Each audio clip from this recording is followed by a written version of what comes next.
Da-da-da-da-da-dun. Ba-da-da-da-da-dum-bum-bum. Ba-da-da-da-da-dum. Ba-da-da-da-da-dum-dum. Ba-da-da-da-dum-dum. Dum, dum, dum, dum. Bow, dow, dow, bow, dow, bow, dow, bow. Dum, dum, dum, dum, dum, down. Dum, dum, dum, dum, dum, dum, down. Brown, brown, which the hardest part of the ring, the hardest part of the ring. Sometimes you go over the top rope and you bang your head on the ring apron, and that's when you feel like a big dope, 'cause they're the worst bumps you can be taking. Oh, it's the hardest part of the ring, the hardest part of the ring.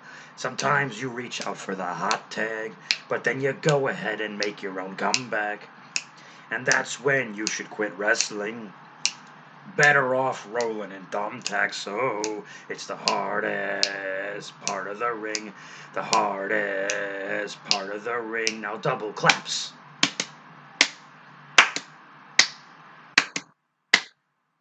The hardest part of the ring, the hardest part of the ring. Bada bada. Hey, welcome to the hardest part of the ring. This is the special WrestleMania edition. I promised I would review a classic WrestleMania for the hardest part of the ring, and this is episode 47. 50 is coming up. I don't know what I'm going to do for it. Who knows? Maybe does that coincide with Fastlane? I don't know the answer to that. But no more speed bumps in the road on our road to WrestleMania as we celebrate with a classic WrestleMania. This is actually my second favorite. WrestleMania VI would be my most nostalgic fanhood one, but I'm doing something a little different. I'm revisiting and giving a little bit more love to WrestleMania VII, March 24th in the Los Angeles Memorial Coliseum. I guess Los Angeles died. I don't understand how that works. This is the hardest part of the ring, the worst wrestling podcast in the world. My name is Bob, and we're going to talk about WrestleMania VII. And I want to just there's going to be a lot of props given to a lot of people for a lot of different reasons, and celebrating their abilities. I think Gene Okerlund in particular is a hero of this show, and I think too many fans know him as the guy that Hogan says, "Well, you know something, Mean Gene too." That's not what Gene Okerlund is, and we're gonna talk about that with a little more detail today at WrestleMania 7. So I was very excited for this. As an 11-year-old, I did not get to see the 1991 Royal Rumble on pay-per-view, and I didn't see my hero, the Ultimate Warrior, lose to Sergeant Slaughter. This show is themed. It has a red, white, and blue America theme. You remember there was a Gulf War, there was an Iraq War, which lasted a weekend. But Sergeant Slaughter had all this heat from being an anti-American Iraqi sympathizer with General Adnan as his manager, who is dead now. He's not alive. But I think the guy was actually a legitimate wrestling trainer of Saddam Hussein, who's also dead now. He's not alive either. There's a lot of dead people in this show. I think I counted like 29 or 30 just dead people. They're not alive anymore, but they were at the time of recording, which is good because then they would have gotten all sorts of different kinds of heat. And this is the main event WrestleMania, the only WrestleMania with a Bob in the main event. Sergeant Slaughter was known as Uncle Bob to Roddy Piper's kids. So, and as an Uncle Bob myself, this is not that significant. Really, just a coincidence. Who the fuck cares? Let's talk about WrestleMania 7. We opened the show. The star power, the celebrity star power, in addition to the wrestling star power, is bananas here. We opened the show. People are cheering. They're hooting and hollering. It's WrestleMania 7. They're ready to see Hulk Hogan win a championship back for the country. They want to know whose career is going to be over forever, LOL, with the Macho King Randy Savage versus the Ultimate Warrior. Sorry, I'm sniffling a bit here. It's dusty. I just vacuumed, but that's good, though. It's good to vacuum. This place just feels cleaner, you know what I mean? It's important. We opened the show, and America the Beautiful is sang by the great Willie Nelson. And this is great because Willie Nelson is dripping in WWF at the time. At the time. He's dripping in WWF at the time merchandise. He's got Bret Hart sunglasses over a Hulk Hogan bandana, and he's wearing... They didn't make replica belts yet, which I hate those. That's another rant. I don't want to sound like an old man. I want to get into it. They didn't make replica belts though yet. They just made the toy ones for the kids, which is who should be wearing those. And he had like a toy. I don't believe it fit him. He's so thin. A toy WWF Championship belt, in addition to the Hulk Hogan bandana and the Bret Hart sunglasses and the WrestleMania VII sweatshirt. They just they took half the merchandise stand and just dumped it on top of Willie Nelson and said, "Here, stick this to him, shove him out there." I don't think Willie cared. He sings "America the Beautiful," everyone goes bananas. And then Gorilla Monsoon is joined by Hacksaw Jim Duggan, who's dressed like Uncle Sam on commentary. No, this does not last the whole night, thank God. There was a reason to get Hacksaw on the show. This is the first pay-per-view, I believe, that Bobby Heenan commentated or announced, whatever, with Gorilla Monsoon. But Bobby Heenan still managed guys, so on 2 occasions, he had to not be there. And somebody else would fill in later on in the show during another Bobby Heenan's wrestler match. Lord Alfred Hayes, which is a great pick, filled in for with Gorilla Monsoon. But in this case, it was Hacksaw Jim Duggan, just a happy, energetic guy. You don't have to listen in Hacksaw. I love Hacksaw, but I mean, listening to 3 hours of Hacksaw. Oh, this is 3 hours and 40 minutes. Yeah, this is one of those 4-hour WrestleManias when we thought those were long. Oh man, back in the day. So we just have to listen to Hacksaw for the first match, and then, and he's fired. He's the right guy to start it with, so no problem here. Haku and the Barbarian are already in the ring. Oh, wait a minute. No. Hold the phone. Stop the press. Back the buggy up. Born Lamp and I last night. Didn't just fall off the turnip truck. Sean Mooney is interviewing the Rockers, and the Rockers cut generic Southern Wrestling babyface promo 101. We're going to rock and roll. Shred Stroll, the Rockers are going to hit hard and fast. Woo! And then they get the fuck out. And then the Rockers, Haku and the Barbarian, are already in the ring. WrestleManias used to start that way. They started that way. Mania 6, Martell, no he wasn't. It's not true. WrestleMania 5, I think Haku was standing in the ring. I guess maybe they just started with Haku standing in the ring, no matter what the fuck. I'm sure WrestleMania 4 started with somebody. Was it the Battle Royal? Who the hell knows? I don't know. I don't know the answer. I'm just being the best Bob I can be. Whistling Dixie, waxing philosophical, shooting a breeze, chewing a fat. What do you say? What do you know? Tip the veal and try the waitress. The Rockers are fast and furious against Haku and the Barbarian.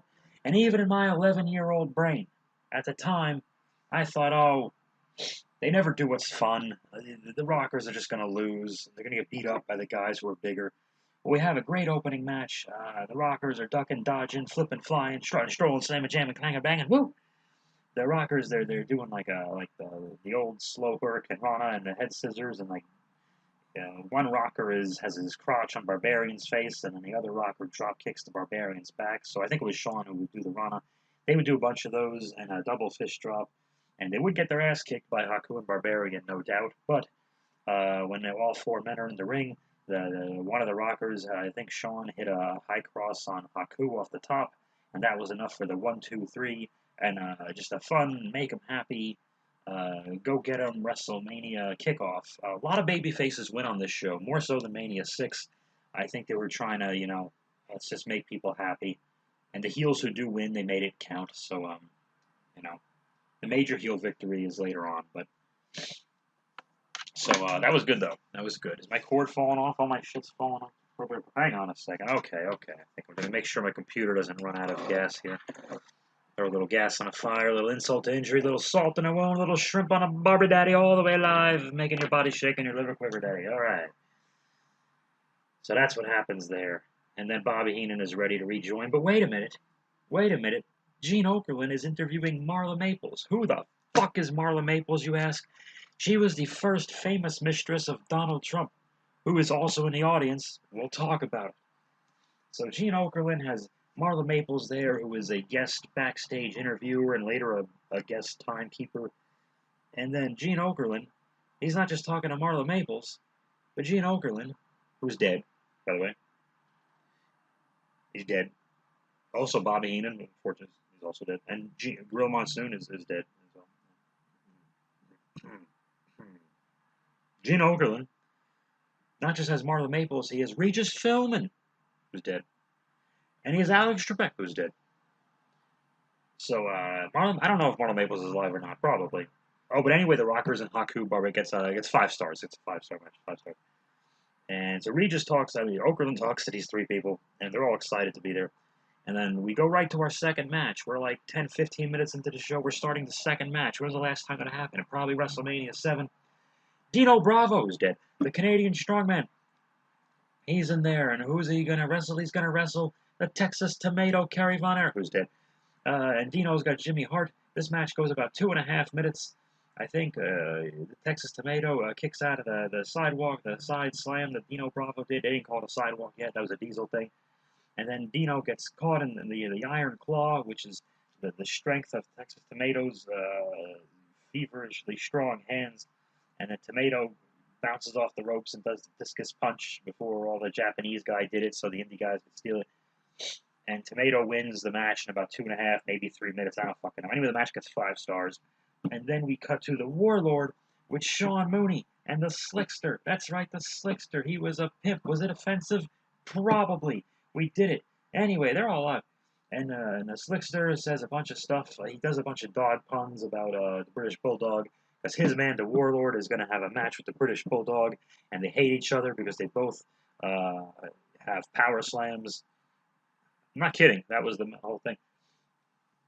Anyway, then Gene Okerlund interviews Davey Boy Smith, who's dead. And the dog he had at the time was Winston, who's probably dead. And Okerlund interviews them, and then Davey pretends the dog's talking to him. He does the whole game. Anyway, we do the Bulldog versus the Warlord. And I wrote something down here. Count something? What the hell is that? I don't know. I'll figure it out later. But anyway, the British Bulldog eventually does win the contest. I felt a little bad now with the dog being in like the arena with 20,000 screaming people, but it seemed to go okay. Anyway, the Bulldog powers out of the full Nelson, which they didn't think he can do. Bobby Heenan calls attention to Bulldog's Whoopi Goldberg hairdo, I'm sure, at some point. And then after Bulldog breaks the full Nelson, he does his power slam and pins the Warlord 1, 2, 3. Match gets 5 stars. Match gets 5 stars. Oh, Texas Tomato and Bravo, I forgot. Did I say it gets 5 stars? I forget. It gets 5 stars. And Gene Okerlund interviews the Nasty Boys, and they say, oh, the Nasty Boy, old, weird, gross, loud heels, promo 101.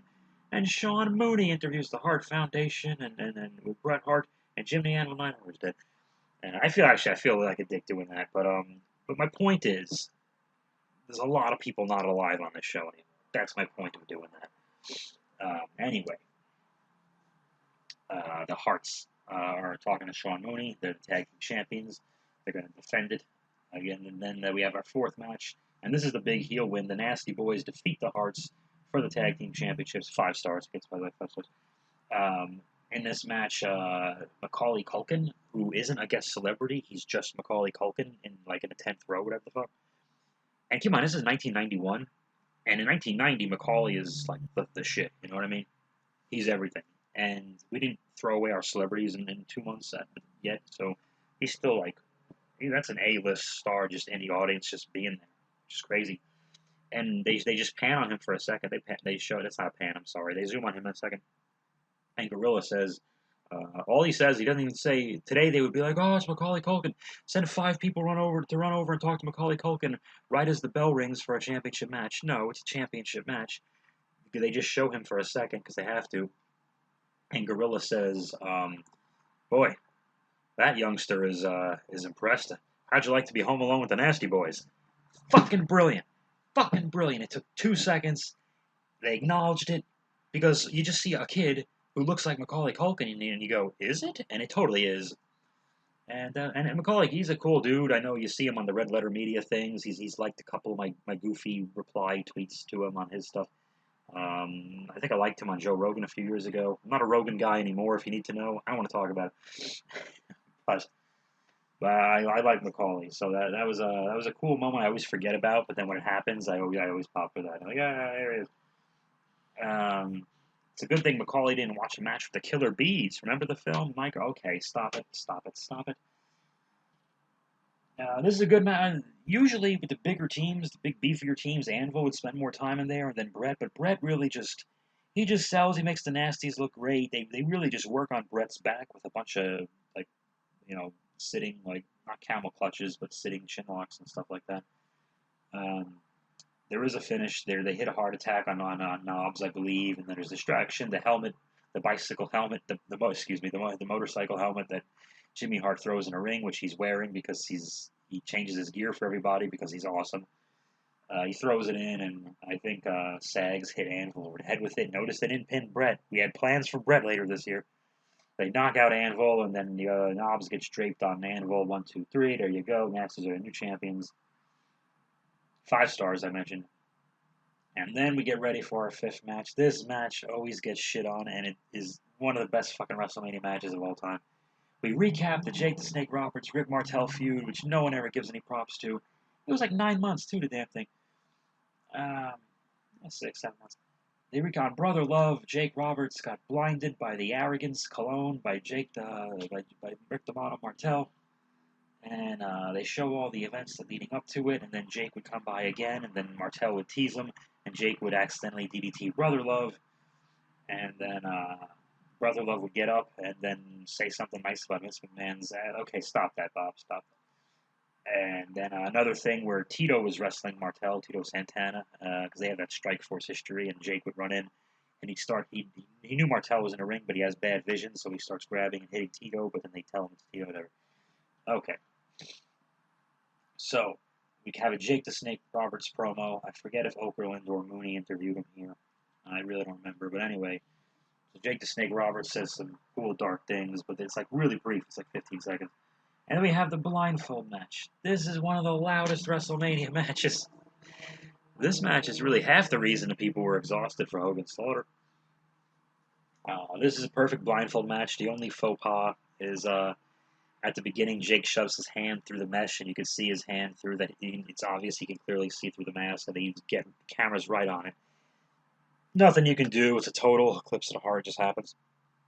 But Jake showed us how a blindfold match works here. The pointing, where is he? And this is when the fans had to care who the heel and face was, because otherwise it wouldn't work. So I guess it wouldn't work today, because no one cares or knows who the heels and faces are. But this was perfect. I love how they did this. I think there's a story, too, on one of those goofy-ass shoot interviews where Rick Martel, he was kind of lamenting backstage, this is, it sucks, we don't really get to do much wrestling here. We don't get to have a great match. And Jake says, this is the easiest 25 or 50 grand or whatever that you're ever going to make in your life. And then Martel, yeah, they did 3 moves. Basically nothing happens in a match, and it's so exciting. I love this match. Jake, they kind of stumble into each other. DDT, Jake still stumbles to tease that he may not get him. Jake gets the pin.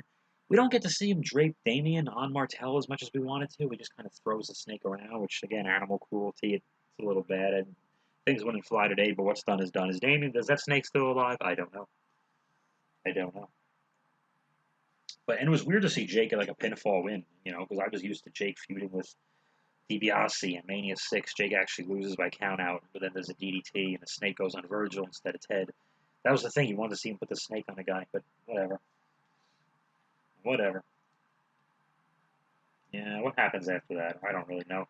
Marla Maples is in the Jimmy Hart locker room with Dino Bravo and Earthquake, who's dead, and the Nasty Boys and everything else, and there's champagne, and the Nasty Boys are just slobbering all over Marla Maples, throwing champagne on it. It's so gross.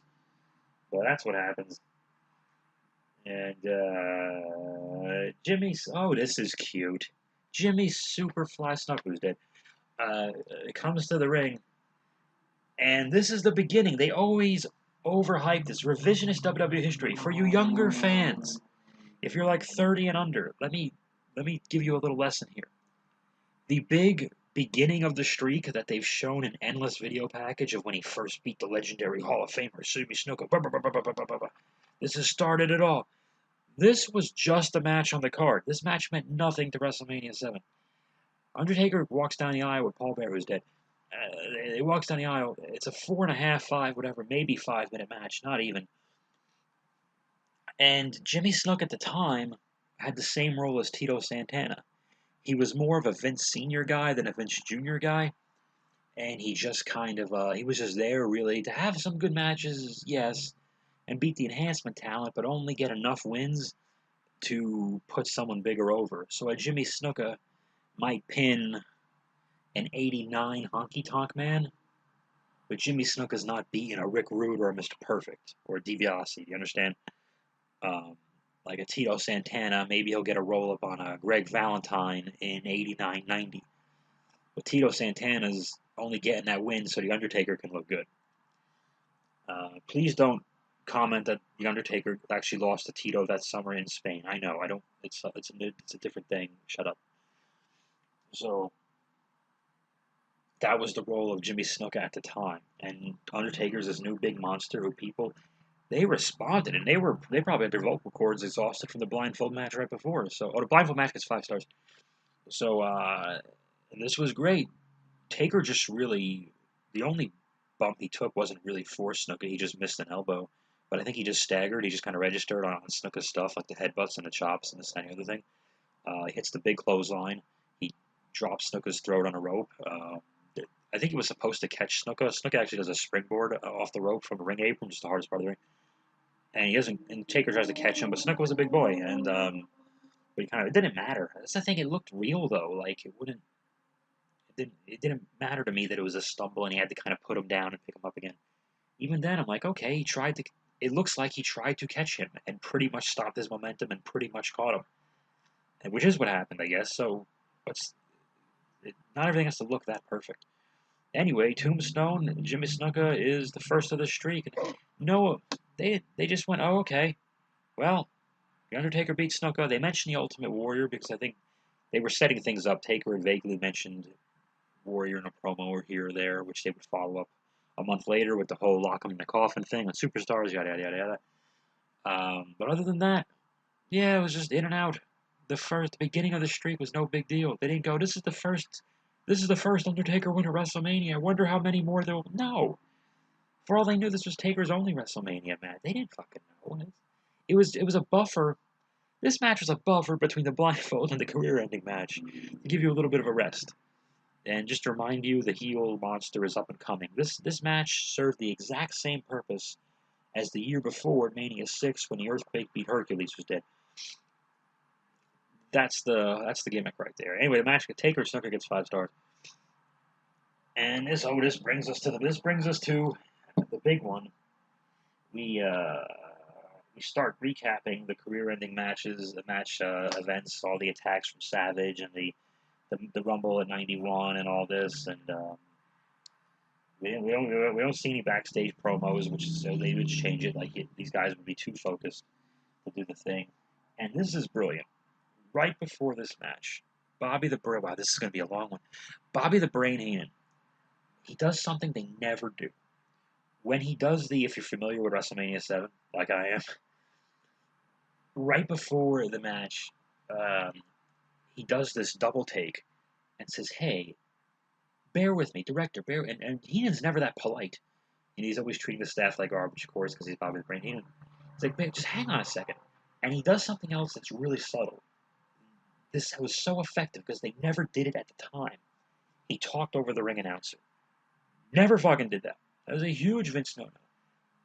This time he did because it added to the, wait, what the fuck? And he did this, it was brief. It was like a 10, 15 second double of, hey, over there, yada, yada, yada. And of course, the director just magically finds Elizabeth in the 28th row. And he doesn't even have an aisle seat. It's really silly, but it was good though. If she was in the first row, it's so contrived, I guess. But why don't you able to afford a somewhat better seat? Macaulay had better seats than Elizabeth. Anyway, he goes, bear with me. Is that who I think it is? It is. And of course, that's Gorilla. It is. Well, why wouldn't she be here? And Heenan, of course, turns, stops on a dime, goes right back into Bobby Heenan mode. Oh, how low can a woman be? Are you serious? How low can a woman be? She's hoping the Macho King at the time, loses so she can rub it in his face. Oh, will you stop? She should be here. She was an integral part of the career of the Macho King. This was beautiful. Beautiful, beautiful. The Macho King enters with the big chariot thing that all the jobbers got to carry out, and Sherry is all decked out and everything, and Savage is looking regal. He's doing great. The Warrior enters, and this is, again, effect. It doesn't happen all the time. Warrior walked to the ring. Never saw it. I think in WCW he did. Who cares?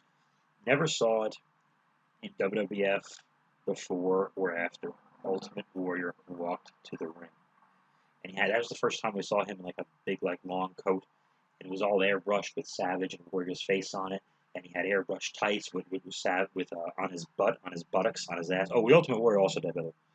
And had a picture of Randy Savage, who's also dead, by the way. Who's come to the ring with Sensational Sherry, who's also dead, by the way. And in the audience was Miss Elizabeth, who's also dead, by the way. And it means much more than this printed on a picture on his buttocks, on his ass. He defecates out of with the shit and the feces. And it's a picture of the title on his ass. And the knee pads have a knee pad of Savage and a knee pad of Warrior. And I'm sure this is like a Mattel collectible figure or something. It's got to be. I'm sure it is. Hell, I have the one I bought on the day Savage died. The one of in this getup, the Mania 7 getup. Anyway, they have like a 20-something, maybe half-hour match, and this blew the roof off the place. This was the first time, as a fan, as a youngster, I was aware of the fact that the main event isn't always really the main event. This match was the main event of WrestleMania 7. This is a perfect Ultimate Warrior match. It's a perfect Randy Savage match. I'm sure it was all Savage, the planning of this, that, and the other thing, and calling it yada yada. But this was the match. This is one of my favorite Randy Savage matches, if that makes any sense. Not just my favorite Ultimate Warrior match. I mean, it's him and it's Warrior, it's Macho King, and it's Hogan. Those are the two Warrior matches. No, not the '98 one. Anyway, the drama of this was crazy. There was an urban legend that Randy Savage dropped 10 elbows and they edited it. No, he didn't. I had this on VHS that was taped from the pay-per-view for many, many years, and it was 5. It was always 5. It was 5. Stop it.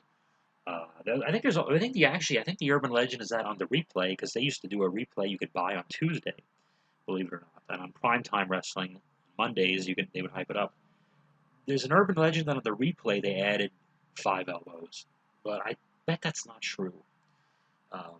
Editing in those days took time. They wouldn't have had it wouldn't have worked. I think that's just that's just something kids said. The same thing like the Ultimate Warrior being dead a few years later. I think it's just something that they just said. Anyway, Savage, Hogan had kicked out of an elbow, but Savage does 5, and he is so wide-eyed when Warrior kicks out. Warrior, motherfucker.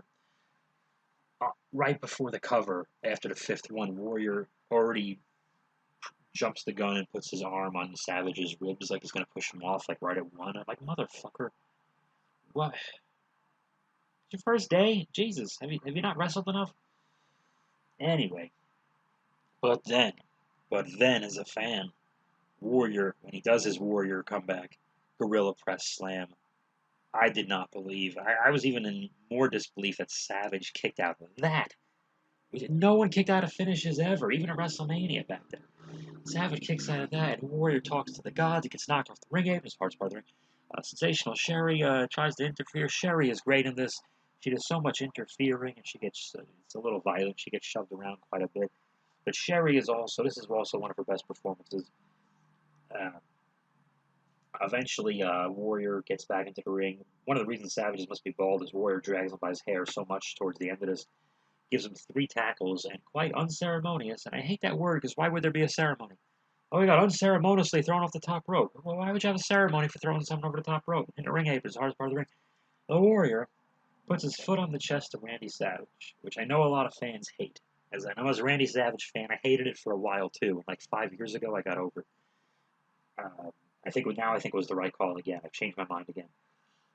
1, 2, 3, 5 stars. Warrior beats Randy Savage, and he does 4 turnbuckle poses, and then he leaves. And now the drama starts. Sherry, even Bobby Heenan pleading as Sherry's kicking Randy and slapping Randy, and Randy's just selling.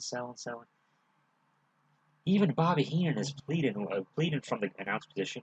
Sherry, he did his best. He did everything he could do.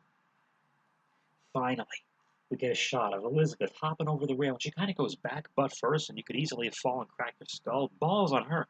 Elizabeth runs to the ring in heels, in a spangly shirt with stars on it.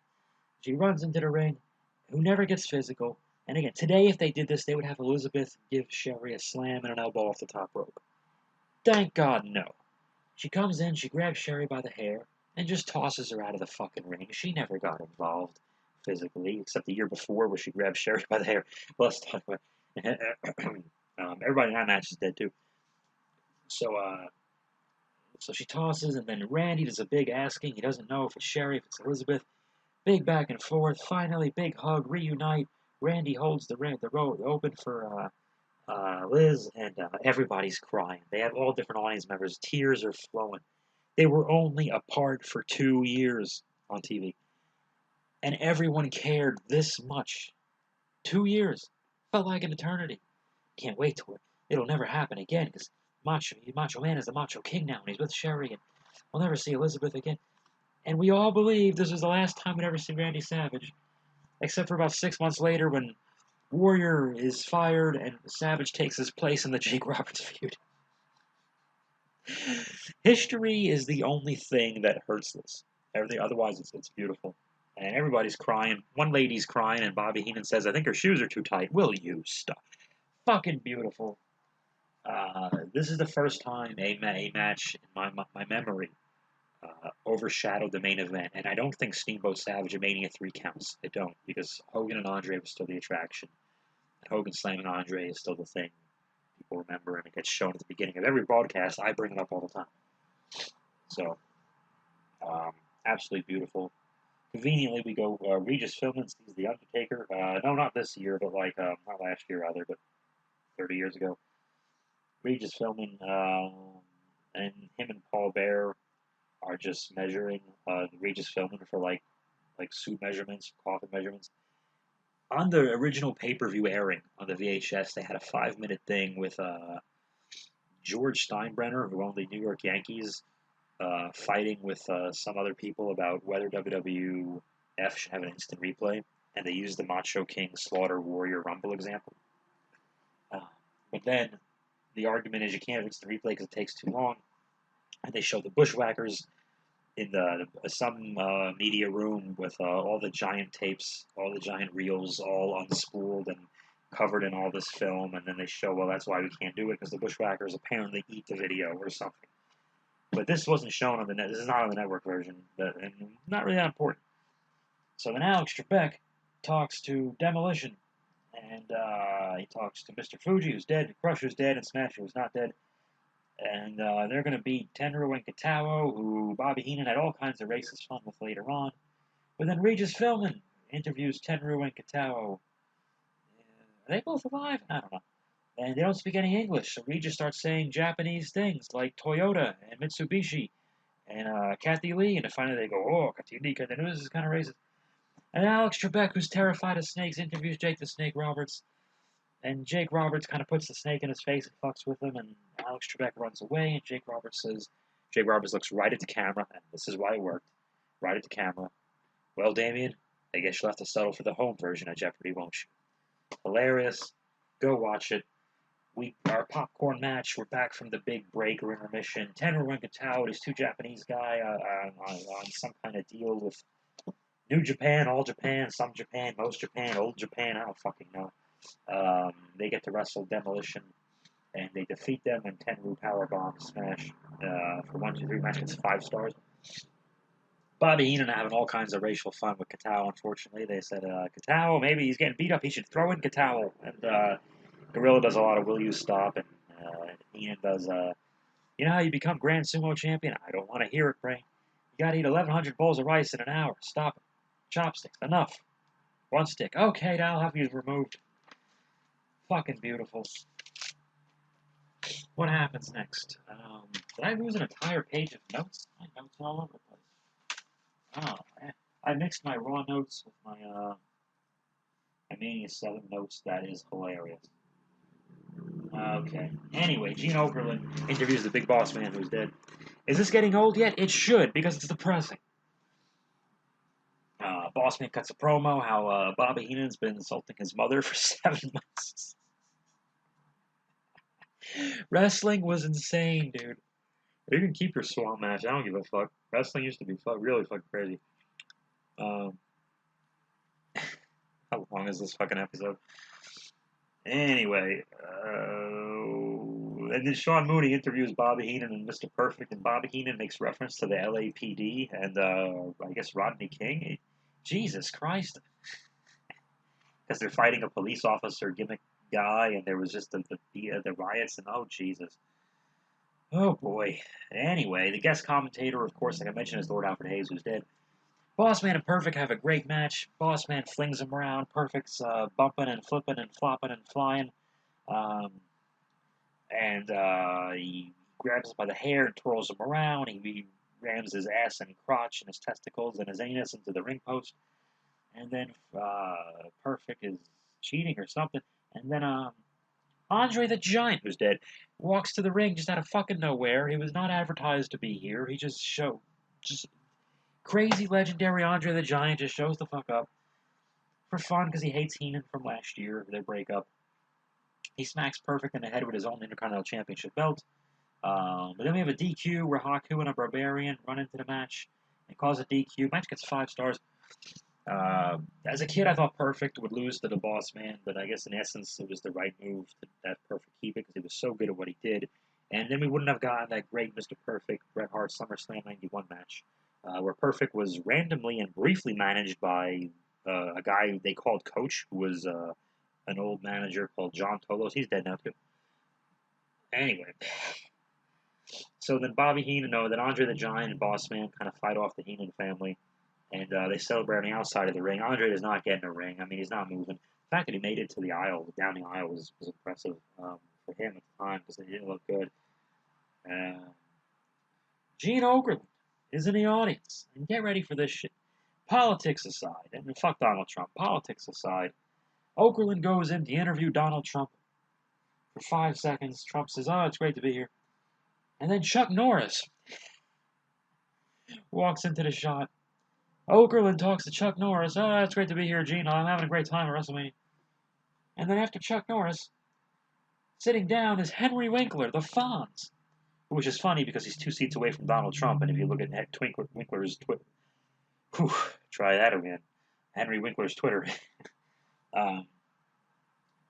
That's kind of funny. He's 2 seats away from Trump 30 years ago.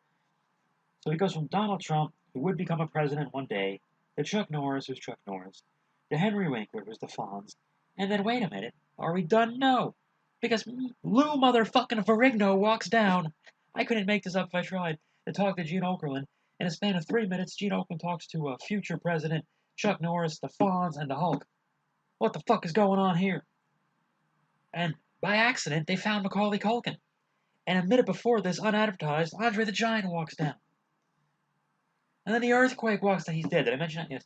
And he beats Greg the Hammer Valentine, who's alive, in about a minute and a half. This is when they started the next couple of matches. Yeah, they started going on a little fast forward here, and so am I, because I'm running long here. Then Sean Mooney talks to the Legion of Doom, Hawk and Animal, Hawk who's dead, and Animal who's dead. They both discuss how they're going to get even with Power and Glory for costing them a tag team battle royal for the rights to wrestle for the tag team championship WrestleMania VII, which then the Nasty Boys got to win, of course, and it sets up LOD and Nasties for SummerSlam as well. Okay. Anyway, they do Legion of Doom versus Power and Glory, which is Paul Roman Hercules, I already mentioned, is dead. And LOD beats Power and Glory in about a minute. It's like a power slam. They hit a Doomsday device on, I think they bumped Herc out because Herc was getting too old for this bullshit. I think Animal catches Roma with a power slam off the top rope. And then Animal puts, usually, like, at the time, really only enhancement guys really took the Doomsday. I think Sags took it at the SummerSlam, but Sags and Roma are the only 2 names I can remember it. And that might have been part of the problem in WWF, the LOD run, that at least at the time. I think more guys took it later on in later 90s, but whatever. In this first run, yeah, like nobody took it to pay-per-view, and that, IRS on a pay-per-view later in 91 and Survivor Series just takes the line off the top with no Animal holding them up.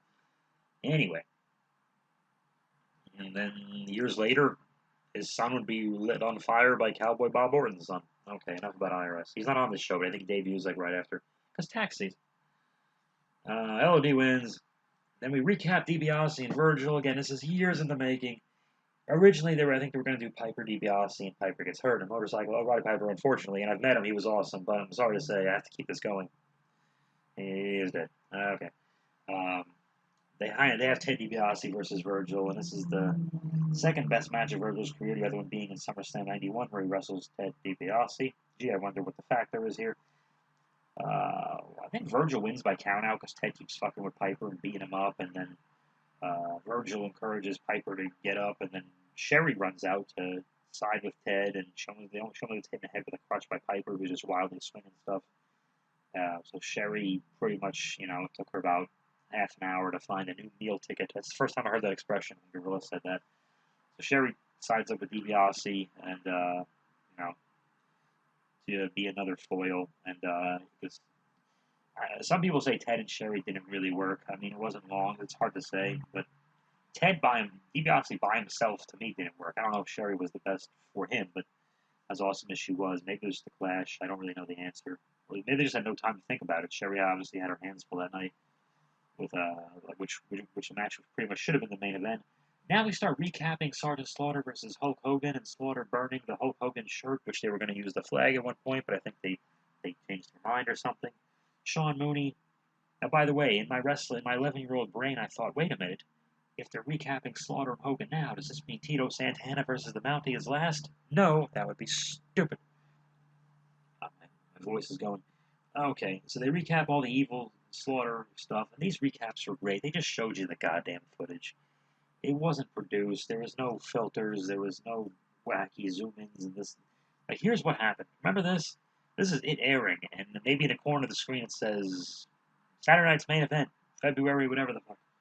Sean Mooney interviews Sergeant Slaughter, General Adnan, who I already mentioned is dead. And Slaughter talks about his rules, and he cuts just a great Slaughter heel promo. My rules, and Pukamaniacs, and all this stuff. The Mountie wrestles Tito Santana in about 1 minute. Then the Mountie defeats, the theme? The Mountie defeats Tito. They had to be off the air at a certain time at these days. They didn't have a network of their own just to run. Tito hits like an atomic drop, a big forearm, big flying forearm. Mountie gets no offense. He just zaps him in the stomach with his buzzer thing, and he pins him. Fuck you, we're gone. Gene Okerlund is talking to Hulk Hogan right before the big main event. Hogan cuts a big old red, white, and blue, stars and stripes, and all the glory and all that. Great promo. I think he ends it with a quote from the Star Spangled Banner and a Star Spangled Banner and a Twilight.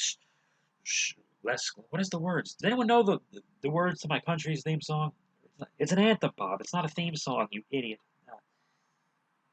I don't know, the Twilight's gleaming or some bullshit. I don't know. No one sings it over here. What do you think? We just walk around all day with our iPhones just banging on the rockets, red glare now, or listening to Drake or something. I don't know who Drake is. And then a celebrities enter. So Regis Philbin sits down with Gorilla Monsoon and Bobby Heenan. Alex Trebek introduces the main event. Marla Maples smiles and rings the bell. She's the mistress of Donald Trump, who's in the audience. Nowadays they would pan on him, but they're zooming on, but now they don't. And who else was there? I forget. I got Regis, I got Marla, I got Alex Trebek. I think that's everybody. Hulk Hogan wrestles Sergeant Slaughter.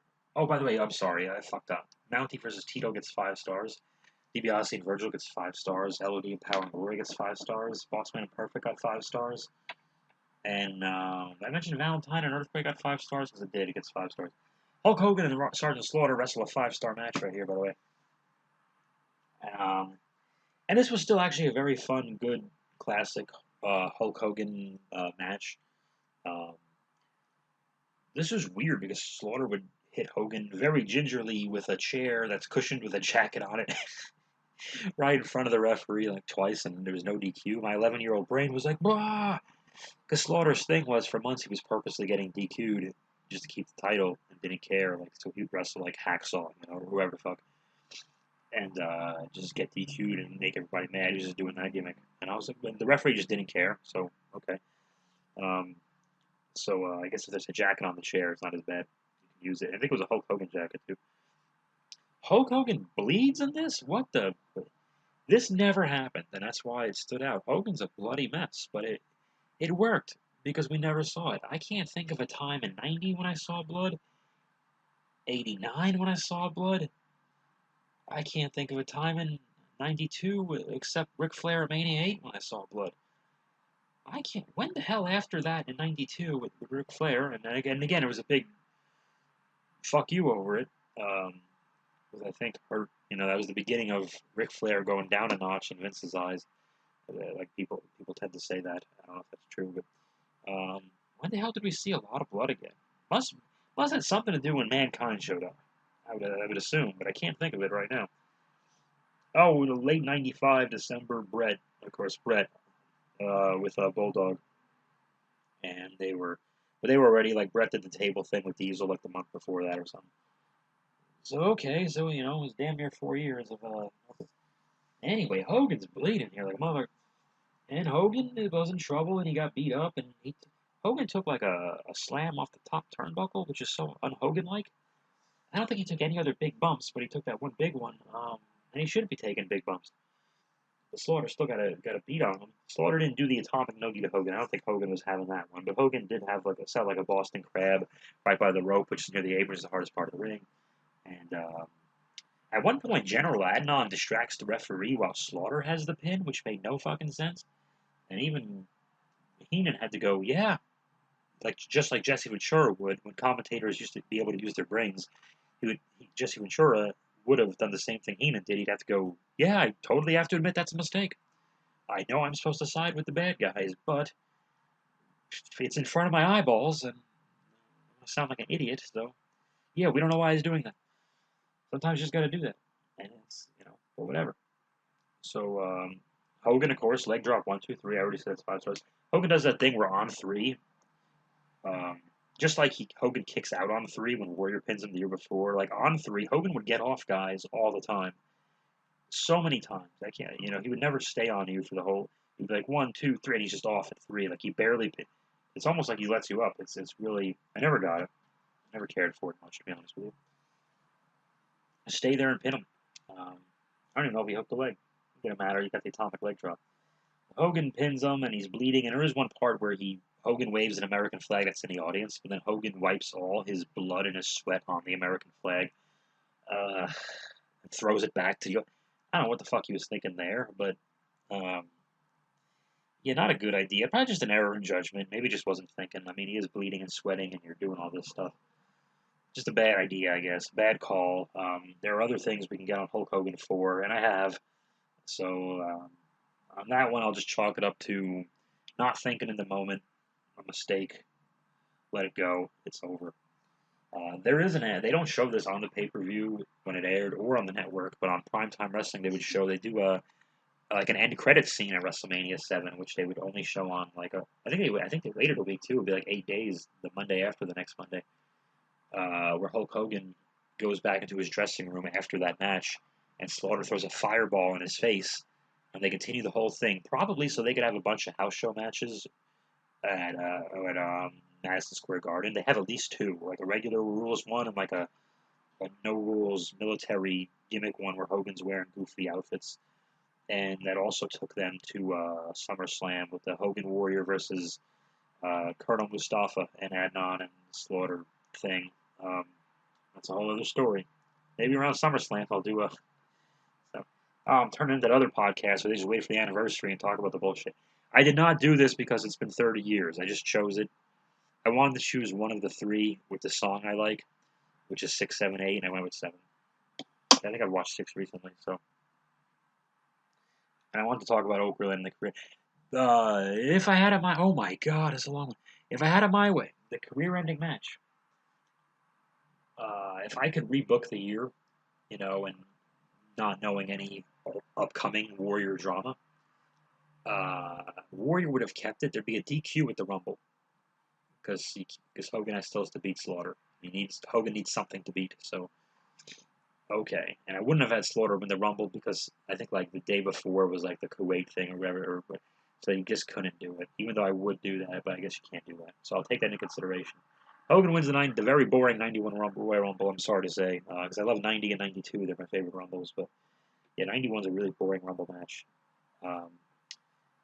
The people's emotion was spent on Warrior and Slaughter that night, and here, the people's emotion was spent on Warrior and Savage, and Liz, and Sherry, easily. This is the first example where I was like, wait a minute. If I had my druthers, I would have had Warrior and Slaughter do a DQ at the Rumble. And maybe Savage wins the Rumble. You can't really have the Iraqi sympathizer win like as soon as we go into war, but maybe Savage wins it. But at the time, the Rumble winner didn't beat the fucking the Rumble winner didn't get the championship yet. That didn't start till '93, and '92 was the vacant one. So maybe Savage is in the Rumble in the first half. Warrior runs in and clothesline him out, beats him to the back, and Hogan could just come out later and win the thing. And I think he beat Earthquake. He made Earthquake last in that one. That could have been that. But we do a DQ somehow with the Rumble with Warrior and Slaughter, with Savage involved. Savage is ruining. Maybe Warrior has him beat, which is fine, but we don't really know because Savage just can't stop fucking with him. Savage and Sherry can't stop fucking with him. So, protect them both. And that would have done a career-ending title match for the main event, the last match of Mania 7, and everything would have gone exactly the same. Exactly the same. Except the title would have been on the line, and the match would have been last. And you could easily end the WrestleMania with that match and that moment. It's that Savage's reunion is one of the greatest, maybe the greatest goddamn wrestling moment. And they didn't talk about it for years because they never talked about Randy Savage for years. They always glossed over it, but a waste. And then Warrior, too. That was the other one. They didn't talk about Warrior for years either. So, and then Warrior would have it until, instead of Hulk, I think Warrior would lose it to the Taker through some kind of interference at Survivor Series 91. And at the SummerSlam 91, if Warrior hadn't quit and whatever, or been fired, they just would have done the Warrior Jake thing, and maybe Taker could show up there and set the scene somehow, something like that. And Savage could have gotten a little more time off, just a little more. Ty wouldn't die. So this is go back and the genius of Gene Okerlund. I forgot I said I was going to mention it. The way he hobnobs with celebrities and builds them up, but doesn't apologize for being a wrestling announcer for wrestling at the same time. He thanks them for being here. He appreciates them. He controls it so that they don't go to say, hey, some of this stuff actually looks real or something stupid like that. They probably say something to the celebrities beforehand, but Okerlund, keep in mind, rock and wrestling, Okerlund's a celebrity too in many ways. There was at one point after some of the goofier intermission interviews, they have Heenan laughing, and he says to Gorilla, "Hey, the director said to me, how would you like to set up the celebrities with who they're going to interview?" Well, how'd I do, celebrities? That's what you get for showing me up. Because like Tenryu and Katao wouldn't speak English, and the Undertaker tried to measure Reach's filming, and that sounded bad. And the Snake was scaring Alex Trebek and all that stuff. So a lot of fun moments there. And the genius of Okerlund. Sean Mooney was underrated too. Sean Mooney interviewing Trump at Mania 5, and Mooney stumbles on all of his words. He's so nervous talking about Donald Trump, which is hilarious. That's WrestleMania 7. So my throat hurts, and this is way too long. So I'm just going to do an abridged version of the double claps of the hardest. This is not, I fucked up the claps. The hardest part of the ring. The hardest part of the ring. Sometimes you go over the top rope and you bang your head on the ring apron. That's when you feel like a big dope. They're the worst bumps you could be taking. Oh, it's the hardest part of the ring. It's the hardest part of the ring. Everyone's dead.